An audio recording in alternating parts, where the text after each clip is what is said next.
You need to watch this if you crave chills down your spine. Welcome to Soul Studios. Here, true crime meets the unknown. Suspense lurks in every shadow, and supernatural forces whisper from the dark. We craft chilling, edge-of-your-seat short stories inspired by the eerie, the unexplained, and the most haunting mysteries. 3 new stories drop every week, each one darker than the last. Are you ready to step inside?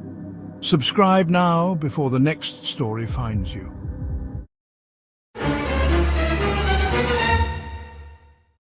In 2023, a man moves into a long-forgotten Victorian townhouse on a quiet London street, looking for a fresh start.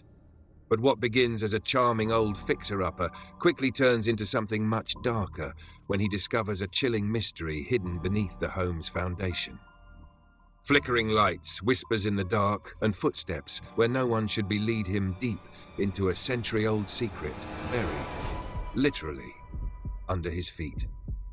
If you love stories that feel too real to be fiction, hit subscribe, turn on notifications, and join us here at Soul Studios, where the past doesn't stay dead and the walls remember everything.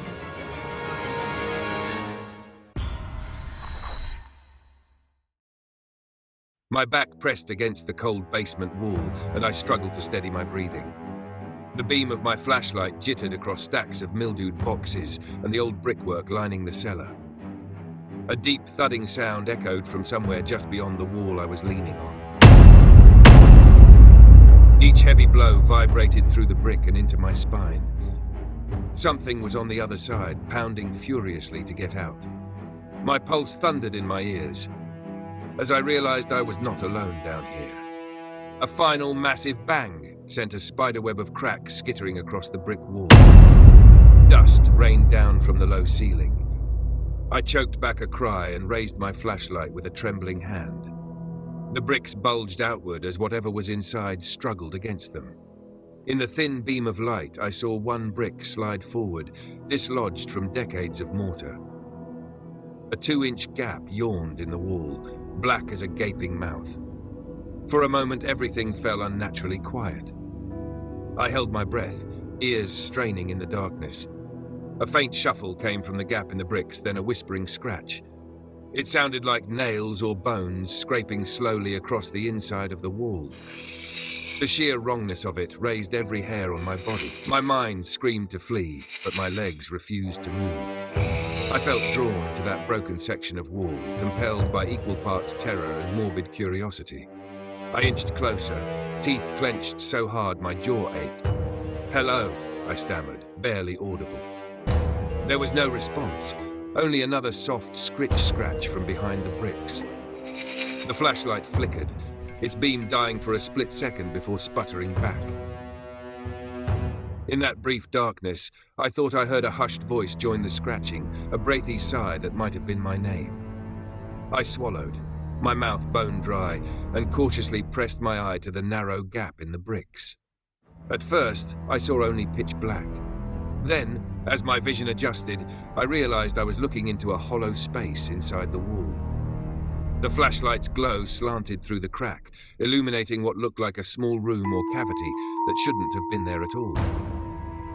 Hanging in the darkness, inches from my face, was a pale fragment of something that made my stomach lurch. It was a bone, a shard of jagged rib sticking out from the dirt and clay. And just beneath it, partially wrapped in rotten fabric, was what looked like a human skull, eye sockets turned directly toward me.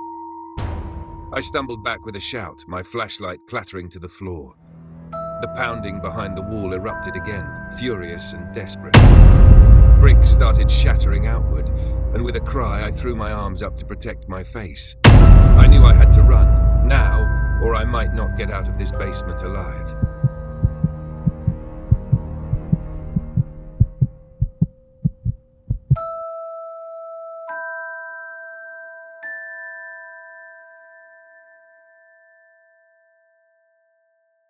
Three weeks earlier, I had arrived at Barrow House, an aged Victorian townhouse tucked away on a quiet London street. I was looking for a fresh start, and the price on this old place was unbeatable. The landlord had seemed almost too eager to rent it out, but I hadn't thought much of it at the time. I was just grateful to have a place of my own after months of drifting. From the moment I stepped through the door, I felt the weight of the house's history. Faded wallpaper peeled at the corners of high ceilings. Dust motes swirled in beams of weak autumn light. The air smelled vaguely of soot and time. It wasn't dirty exactly, just stale, as if the house had been holding its breath for years, waiting for something. In the foyer, I noticed an old black and white photograph framed on the wall. It showed a stern, mustachioed man in an Edwardian suit standing beside a pretty woman with tightly curled hair. A brass plaque beneath it read, Dr. Reginald Barrow and Mrs. Eleanor Barrow, 1924, last known portrait. They were the house's original owners. Their eyes, captured in grainy silver, seemed to follow me as I carried my suitcase inside. I gave a polite nod to the couple in the photo, feeling a strange obligation to greet them. "I'll be your new tenant," I murmured, the sound of my voice vanishing into the stillness of the corridor. My first day was spent cleaning decades of grime from the floors and airing out the rooms. The furniture that remained was draped in yellowed sheets. As evening fell, I uncovered an antique rocking chair in the living room and decided to rest. As soon as I sat down, a peculiar unease washed over me. It was that unsettling sensation of being watched from a dark corner, though I knew I was alone. The only company I had was the steady tick of the old grandfather clock in the hall. I chalked it up to nerves and exhaustion. Moving into an unfamiliar place can play tricks on anyone's mind. That night, a fierce rainstorm swept over the city. Wind howled against the eaves, and rain pattered against the windows like a cascade of tapping fingers. I fell asleep to the lullaby of storm noises, bundled under a heap of musty-smelling blankets on the four-poster bed that came with the house. Sometime around 2 a.m., I awoke with a start. The room was dark. The power had been knocked out by the storm. For a moment, I couldn't figure out what had yanked me from sleep. Then I heard it. The unmistakable creak of floorboards directly above me, as if someone was slowly pacing in the room overhead. I lay there, heart pounding in my throat, trying to recall if I'd locked the front door. Was someone inside the house? I quietly slid out of bed and fumbled through the darkness for something to use as a weapon. My hand closed on a rusted iron fire poker I'd seen resting against the bedroom hearth. Clutching it tightly, I crept into the hall and up the stairs toward the noise. Each step groaned under my weight, announcing my approach, and the sounds above went silent. On the second floor landing, I waited in tense quiet. Listening. Nothing. Only the soft patter of rain on the roof. With shaking fingers, I pushed open the door to the room above my bedroom. I swept the poker out in front of me and shone my flashlight. The beam revealed a small study lined with bookshelves. Dusty books lay scattered on a writing desk as if someone had rifled through them. A high-backed armchair stood by the window, empty and still gently rocking. Rocking?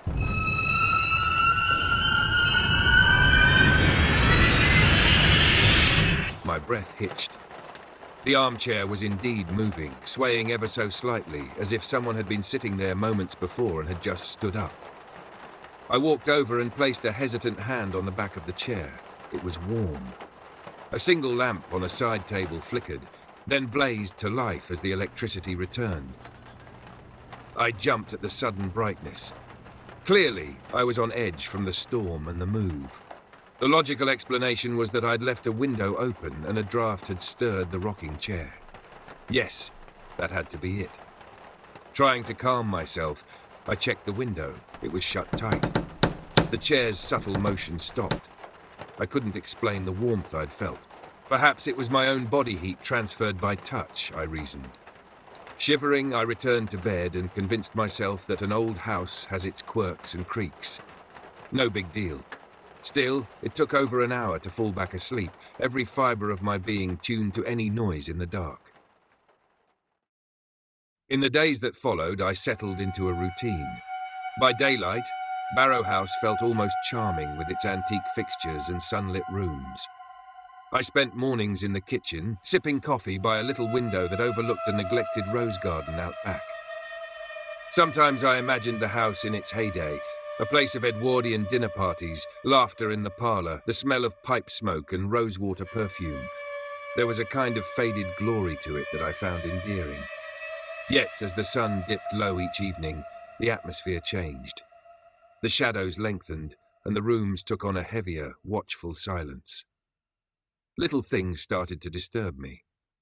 I would leave a light on in the foyer, only to find it switched off moments later. Doors I was sure I had closed would be ajar. Once, I came home from the market to find every cabinet in the kitchen wide open. I stood in the doorway, groceries slipping from my fingers, convincing myself it must have been a draft or perhaps a minor tremor in the old structure. But deep down, I felt a growing certainty. I was not alone in Barrow House. One particularly cold November night, I was in the living room, curled up in that old rocking chair with a blanket. I was determined not to be intimidated by my own home. A fire crackled in the hearth, offering a little comfort. I was thumbing through an old book I'd found on the shelf, a leather-bound collection of poems, when I heard a soft sound behind me. It was so subtle I thought I'd imagined it, like a sigh or a whisper. I turned my head slightly and listened hard. Nothing. I returned to my book, but a moment later it came again, clearer, a faint, drawn-out whisper that seemed to coil around the room. It was coming from the dark corner by the piano. I leaned forward, peering past the edge of my chair. The corner was drenched in shadow. I could just make out the silhouette of the piano with its lid closed. Another whisper. This time I was sure it was real. It sounded like a word or a name, but so hushed I couldn't decipher it. "Hello," I called softly. The word barely left my mouth when the piano keys pressed down with a jarring jingle, 10 or 12 notes mashed together at once. I jolted out of the chair, nearly tripping over the blanket. The piano fell silent again, its keys still. The only sound now was my own ragged breathing. I inched toward the piano and reached out to lift the key cover, my fingers trembling. Suddenly, the lid slammed shut on its own with a thunderous clap, narrowly missing my hand. I yelped and stumbled back. Then, in the quiet that followed, I heard it plainly, someone or something giggling. It was a soft, mirthless chuckle that echoed briefly in the high ceilings and then faded. My skin crawled with fear. I didn't sleep at all that night. Instead, I sat in the kitchen with all the lights on, a mug of tea going cold in front of me, and tried to come up with rational explanations. Maybe the electrical issues were causing appliances to malfunction. A power surge making the piano's mechanism spasm. And the whispering. Perhaps a draft over old window panes producing an almost voice-like sound. Every explanation felt thinner than the last. I was lying to myself, and I knew it. Something unnatural was happening here.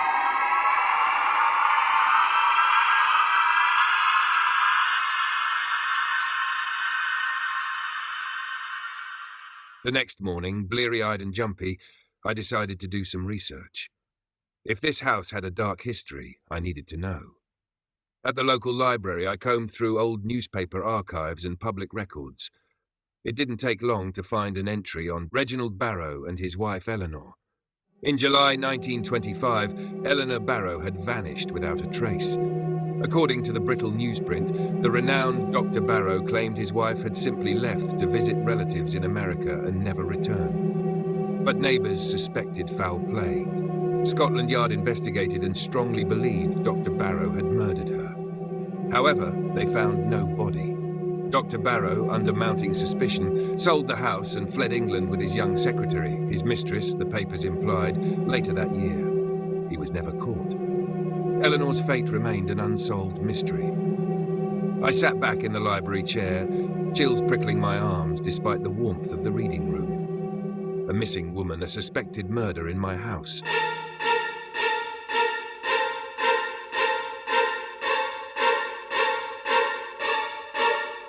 I realized that the photo in the foyer must have been Dr. and Mrs. Barrow's last portrait together. That stern man and his pretty wife were at the center of this mystery. I recalled the way Mrs. Barrow's eyes looked in that photo. There was a vivacity there, a spark of life. It was hard to reconcile that with someone who had presumably been killed and hidden. Did her spirit linger here, restless and crying out for justice? Was Eleanor's ghost trying to reach me? Suddenly, so many strange occurrences began to make a dreadful kind of sense. The footsteps at night, the whispering, the piano. If Eleanor had loved music, did she play the piano? Perhaps she used it to get my attention. The idea of a ghostly presence in my home was terrifying, yes, but also oddly heartbreaking. If it was her, what did she want from me? To find her? To discover the truth of what happened? I needed more information. Further digging in old archives revealed something the initial news story hadn't, a detail from a later investigation. Months after Eleanor's disappearance, a second thorough search of the house had been conducted. One article described how inspectors noted certain bricks near the basement hearth appeared newer, as if they had been replaced. They suspected that if a body were hidden, it might be beneath the bricks. I felt a jolt as I read that phrase. It was exactly like the title of the article, Under the Bricks. However, according to the report, when police pried up those basement bricks, they found only a layer of clay and soil. No body. The lead inspector wrote that while traces of something had been buried, there were vague mentions of a strange odor and biological matter. There was not enough evidence to conclusively identify it or even confirm it was human. Lacking proof, and with Dr. Barrow long gone, the case went cold. Over the decades, it faded from memory, filed away as one of London's lingering mysteries. I left the library with photocopies of the old articles and a heavy sense of purpose. If Eleanor's body, or whatever remained of it, was still somewhere in that house, I was determined to find it. Maybe I was crazy, or maybe exhaustion and fear were driving me to impulsive decisions. But I couldn't live among these disturbances without doing something. If it was her ghost, what if I could finally give her peace by uncovering the truth? That afternoon, I returned to Barrow House and stood at the top of the basement stairs, peering down into the gloom. The basement was a place I'd been avoiding, except for quick trips to fetch tools or check the boiler. It was a classic cellar, stone walls, a low arched ceiling, and a floor paved in large uneven bricks. At one end stood an old coal-burning furnace, and next to it, a blackened brick fireplace that likely hadn't been used in a century. This must have been where they suspected something was hidden, under those bricks. I descended the steps slowly. With each creak of the wood, an oppressive feeling grew stronger, pressing in around me. It was like the air itself was thicker down here. The single light bulb hanging from the ceiling cast a weak yellow glow. Shadows pooled in every recess. I walked carefully across the brick floor toward the old fireplace. The bricks underfoot did look oddly newer in a rectangular patch right in front of the hearth, slightly different in color and size. My heart rate quickened. This had to be where the police had dug all those years ago. I knelt and ran my hand over the bricks. The mortar around them was crumbling. I didn't have the proper tools to dig here, at least not yet. But as I traced the edges of one loose brick, a sudden sense of urgency overtook me. My vision blurred for a moment and I felt almost guided, my hands moving of their own accord. I pried at the brick with my fingertips. To my surprise, it shifted slightly, creating a tiny gap. A rancid breath of air wafted out from below, the stink of damp earth and something foul. I gagged and stumbled back. The flashlight resting on the ground beside me flickered violently, as if agitated by the disturbance. Then I heard it clearly, coming from the darkness around me, a soft, anguished moan. It was a human sound, drenched in despair. My blood turned to ice. The moan rose into a keening whisper, words forming that I could finally discern. Help me. The voice was neither distinctly male nor female, just a rasping plea that echoed off the cellar walls. I clutched the fire poker I'd brought with me, using it like a crowbar to wedge under the edge of the loosened brick. With a grunt, I pried the brick up. It came free with a shower of dust, revealing a dark cavity beneath. I coughed and waved a hand to clear the air. The smell intensified, a sickly sweet odor of decay that had been trapped below. My eyes watered. Steeling myself, I yanked the remaining bricks up one by one, widening the hole. The flashlight's beam penetrated the shallow pit I had opened. At first I saw only black soil, and then something pale. I leaned in, squinting. Suddenly I realized what I was looking at. Bones. A cluster of small bones, finger bones, a wrist, partially wrapped in tattered, stained cloth. My stomach lurched and I fell back on my hands. There was a human body buried here, dismembered and concealed under the bricks, just as the rumors had said. "Eleanor," I whispered, feeling a surge of sorrow and horror. This had to be Dr. Barrow's wife. No wonder her spirit had been so restless. I swallowed against a surge of bile and forced myself to look again to see if I could find anything distinctive. Gently, I brushed aside clumps of dirt with the poker, revealing more remains. Long bones that might have been from arms or legs, and then a tangle of hair.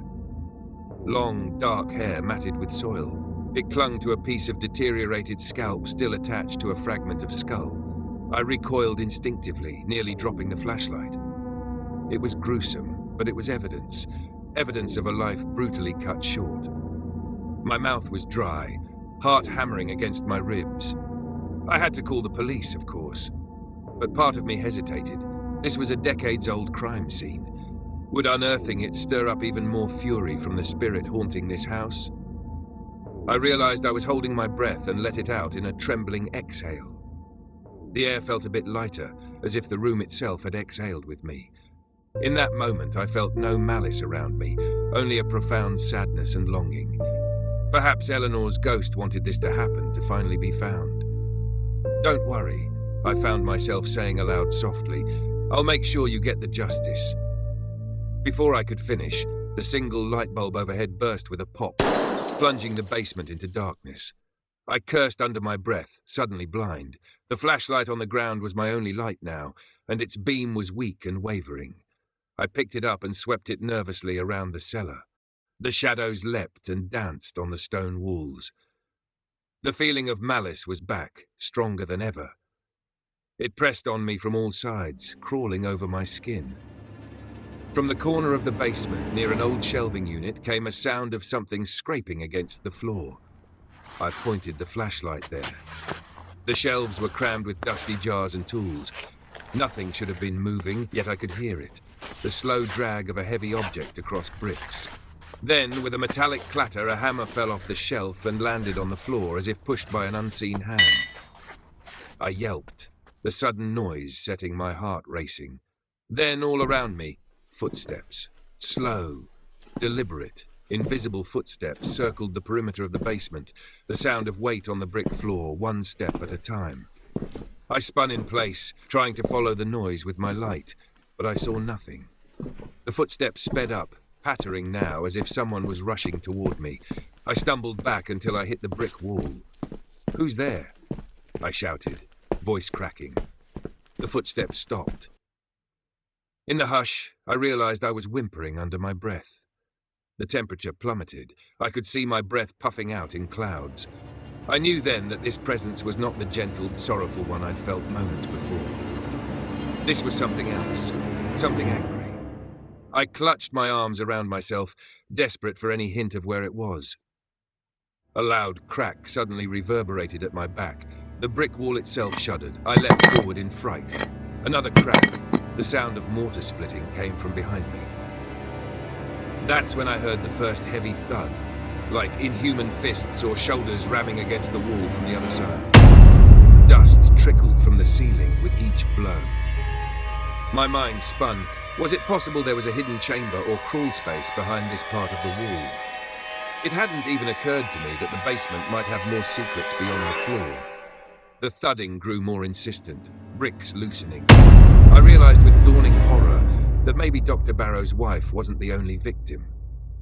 What if someone, or something else, had been sealed up in this house? The thought barely formed when one of the bricks flew out from the wall and shattered on the floor. That's when I saw the small gap and peered in, only to find that skull staring back at me in the flashlight's beam. Another slam from inside sent me reeling back, launching me into the the scene where this story began, the moment the bricks started exploding outward under a furious assault. I bolted for the staircase as brick after brick crashed to the floor behind me. The cellar roared with an unnatural wind, a howling that rose to a fever pitch like a chorus of enraged voices. The dangling wires from the broken bulb swung wildly, as if some giant unseen force was thrashing about in that hidden room. My foot caught on the edge of the rug at the base of the stairs, and I sprawled forward, the flashlight skittering out of my hand. I hissed in pain as my knee banged hard on the brick. Dazed, I glanced back over my shoulder. A section of the wall had caved in completely, revealing a dark recess beyond. From that blackness, a figure was emerging. At first, it looked human, crawling on hands and knees out of the hole. But as it pulled itself into the beam of the fallen flashlight, I saw it fully, and I bit down on a scream. It was a grotesque skeleton, clothed in ragged remnants of a suit, ligaments and dried sinew still clinging to its bones. The skull leered at me with empty eye sockets. Clumps of dark hair hung from its cranium, and around the neck, as the creature rose unsteadily to its feet, I saw a rope noose, its end trailing off into the darkness of the hidden room. This wasn't Eleanor. It couldn't be. My mind flashed images of Dr. Barrow, the stern man from the photograph. Had he come back to haunt me for disturbing his secrets? But the suit, no, it looked different from the doctor's attire in the photo. And the hair, it was dark and longer. I realized this must be the remains of someone else entirely, another victim. The idea was punctuated by a new wave of putrid stench that rolled off the figure as it staggered forward. I kicked myself free of the rug and scrambled up the stairs, half crawling, half running. Behind me, a guttural shriek erupted. The sound was like a man's voice warped by agony and rage. It bellowed unintelligible words, a fury unleashed after a century of silence. I felt a cold hand swipe at my ankle, but it was the frayed end of the rope, whipping like a tail behind the skeletal horror as it lunged. It barely missed me. I lunged upward, taking the stairs two at a time. The thing behind me began laughing, a horrible, cracked sound, as if mocking my attempt to escape. At the top of the steps, I slammed the basement door shut and threw my weight against it. The door shuddered as the creature on the other side crashed into it. I fumbled for the lock. Thank God. There was a deadbolt and rammed it home. The basement door was old, but solid. I prayed it would hold. For a few heartbeats, there was silence on the other side. I pressed my ear to the wood, scarcely daring to breathe. Then came a soft, almost polite knock. Then another. Slow and steady. I squeezed my eyes shut, gripping the doorknob with white knuckles, unsure what to do. The knocking stopped, replaced by that voice, raspy, low, dripping with malice, murmuring just on the other side of the door. I couldn't make out the words at first. Then a single phrase cut through the thick wood, in a tone that made my blood run cold. "Where is she?" the voice whispered. It was a man's voice, and it seethed with anger. "Where is she?" he repeated, each word more tortured. She, Eleanor? The thing wanted Eleanor. It had to be the ghost of someone wronged, maybe the murderer himself, or another who died for her. My head spun. Was this the lover that Dr. Barrow had supposedly chased away? The legends never mentioned his fate.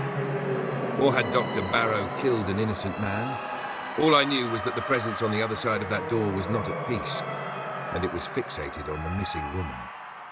I backed away from the door, mind racing. The photo of the Barrows on the foyer wall caught my eye. In the flicker of the hallway light, I saw Mrs. Barrow's face, her placid expression. "Where is she?"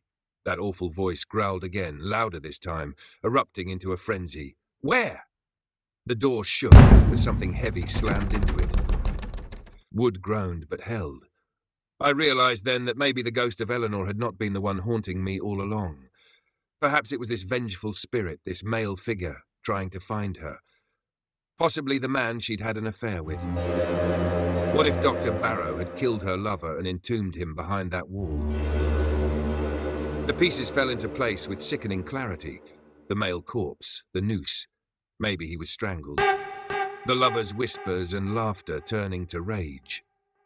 Maybe he had lingered, searching for the woman he died for, furious at her husband, and perhaps at her too, for what happened. I didn't want to stick around to find out his intentions. I grabbed my coat and stumbled out the front door into the rainy night without looking back. I ran down the street, not stopping until I reached a gasping collapse under a street lamp 2 blocks away. Only then did I call the authorities, my fingers so stiff and cold it took 3 tries to dial the number. When the police arrived, I told them everything. Well, not about the ghost specifically. I wasn't eager to be labelled insane.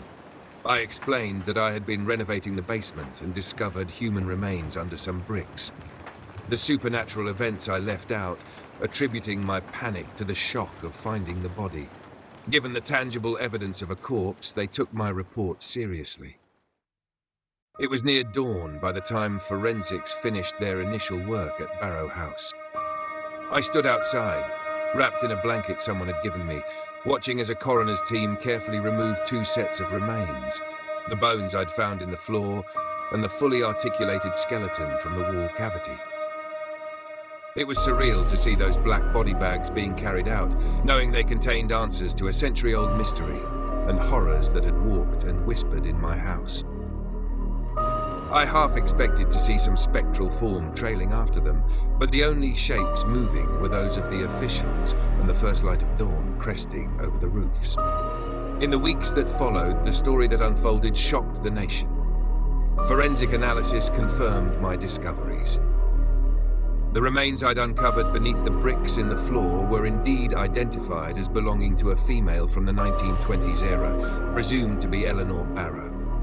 She had likely been poisoned. Traces of a tranquilizer were found in what little tissue remained, and then dismembered, the chilling handiwork of a surgeon husband-turned-killer, no doubt. However, the bones found behind the wall, the fully intact male skeleton with the rope around the neck, revealed a twist no one expected. DNA tests and historical research suggested this was Theodore Theo Jameson, a local boxing champion from that time who had disappeared in 1925. He was, as it turns out, the very man rumoured to be Eleanor's secret lover.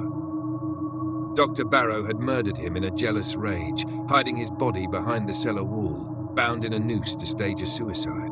Perhaps to avoid suspicion, the doctor then killed his wife Eleanor as well, using his medical knowledge to poison her, before disposing of her remains under the bricks of the basement floor. Back in 1925, when the police first found those remains under the floor, they assumed everything they found belonged to Eleanor. After all, they uncovered some of her organs and skin, and even strands of her hair.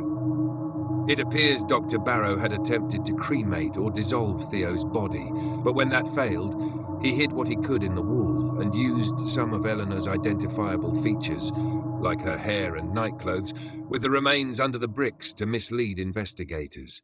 The gruesome deception worked at the time. Everyone believed Eleanor's body had been found, albeit in pieces, and that her husband was guilty of her murder. Dr. Barrow fled, was eventually caught, and infamously hanged for killing his wife. What no one realized until now was that Barrow might have actually been executed for the wrong crime. Yes, he was indeed a murderer, but the true sequence was more insidious. He killed Theo Jameson first, then Eleanor, and framed the evidence such that he would be blamed only for Eleanor. It sounds mad. Why take such a convoluted approach? Perhaps he felt a twisted sense of control or wanted to tarnish Eleanor's name by never revealing her affair. Or maybe he hoped, in some distorted way, that taking the blame for only his wife's death, with evidence readily found, would distract from Theo's disappearance entirely.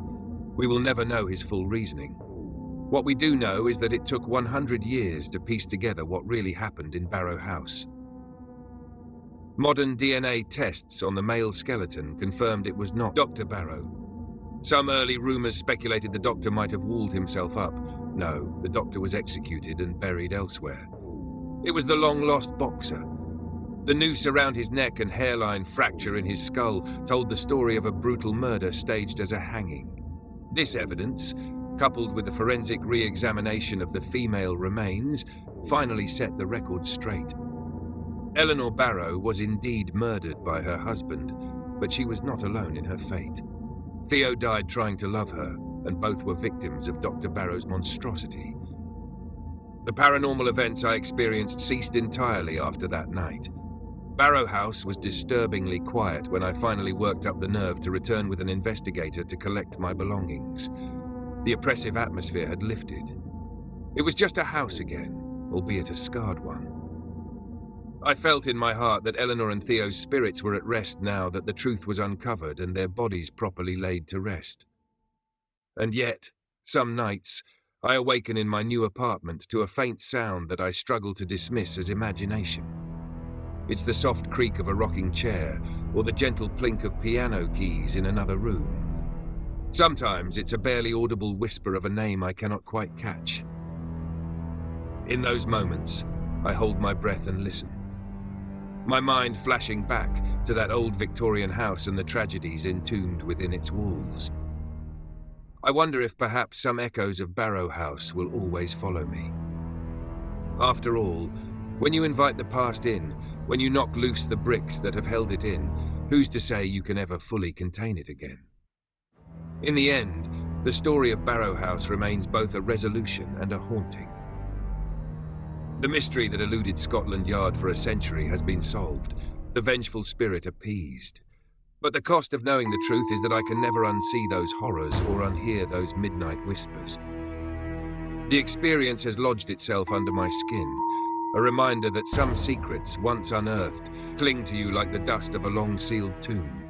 Even now, I sometimes dream of a pale face behind a cracked brick wall, and a voice rasps in my ear. Where is she?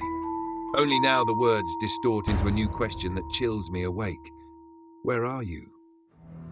I live with the lights on now, but in the darkness beyond I can still feel them watching, still hear the echoes of that final night in Barrow House. The story may have its answers, yet I fear it will never truly be over. The last page is written, but the dread remains, haunting, unresolved, and unforgettable.